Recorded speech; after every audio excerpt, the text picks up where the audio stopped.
Okay, I just wanted to take a quick look at Sage and just go over a couple things that most of you are already aware of.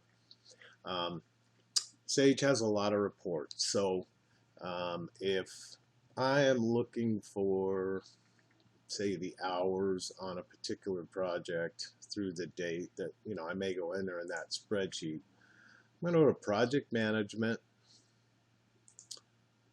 Job Reports, Job Labor Journal. And then we've got a lot of options here. So, but for my sake, what I'm looking for is the job labor totals by job. So I just want to know by the job. So I'm going to click on that report that I'm looking for and the jobs. And again, it brings up current one. So let's say looking for the total job hours on Avalon. I'm just going to double click it. It auto fills that. I'm not concerned with cost codes. I am concerned with the period, and I want to go less or equal to. And so since we're in the month of March, I'm just going to pick March 2016. And you can notice there's a lot of other boxes here. But for the sake of this report, they don't matter. And so I've got the option of printing it to the screen, exporting it to Excel, exporting it to Word, or just creating a PDF. And so for the sake of this, I just want to see what we've got. One thing about print to screen is that you get it on the screen and you can print it out. In the Excel and the Word and the PDF, you can actually save it somewhere, so it's a bit more handy. But we're just going to go print to screen. The report pops up, and I see that on Avalon, to date, there's 9,135 hours. And so on all of these reports, you can always say, hey, what report do you pull? And it'll always be referred to numbers. Here you see the report 6/1/3/31, and it gives me the hours, and I can look at that and be done with it. If I wanted to go job labor totals by job, phase, and cost code, I would simply go through the same process. I'm not good at remembering job numbers, so I always double click the box. And let's click Bakerview Family Housing this time, and we are just going to go period less or equal to March 16th. And again, I'm just going to go ahead and print it to the screen. So this gives me the totals by phase, but also by cost code. So it totals me by phase, and it totals by cost code. So this is a fairly handy report if you're trying to compare how many hours total you had in a phase and by cost code. So the alternative is when you just go to a job labor journal, we'll click the same job, we'll go to Bakerview Family Housing, and let's say we wanted to go the same thing, less or equal to March, and we click the same thing.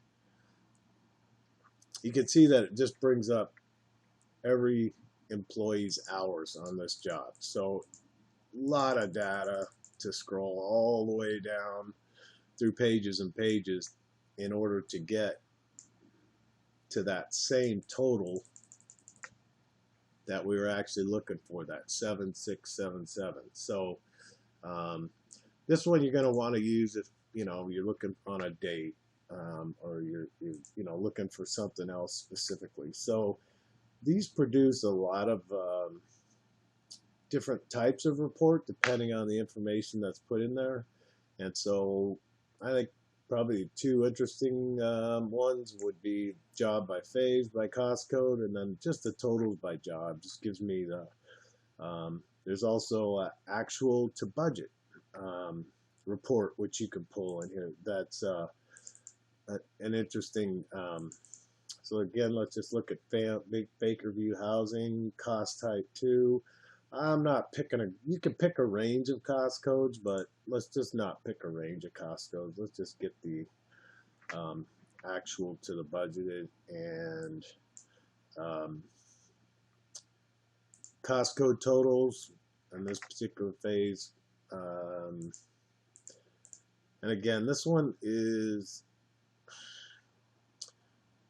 you know, there, we don't want to see all of this. We'd like to see it condensed down by phase, I think. So original budgeted hours was 560.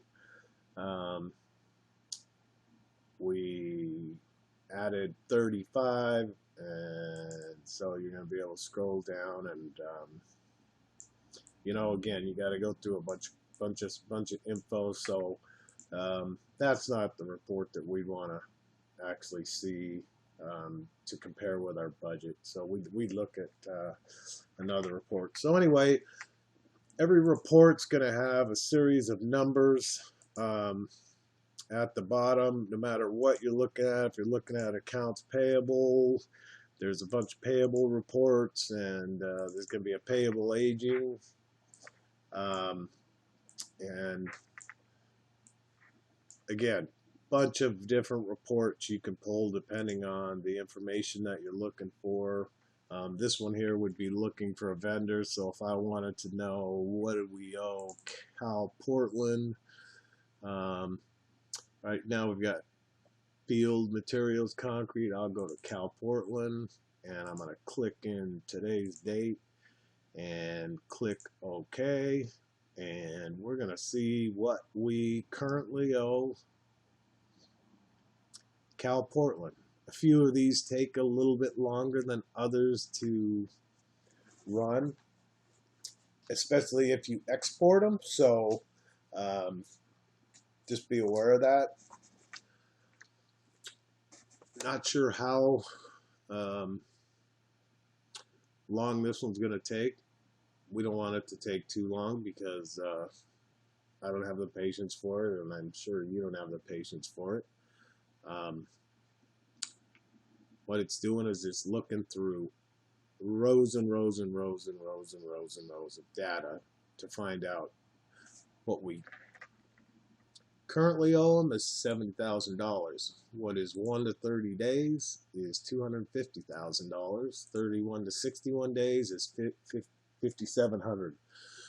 So we pay when paid. So that's always revolving. So whatever job this is actually on, and there's a little crosshairs on here, you can always just dial in and see what are these specific invoices for.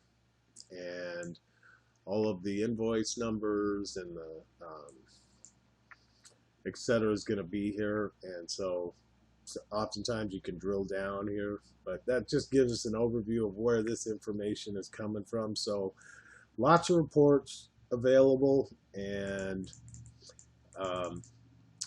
good to share information if you found a good report, or if you need to know a report, it's going to usually come in the form of, hey, 41341 or 41321, and so you can pretty much find anything that you're trying to zero in on by using the report number.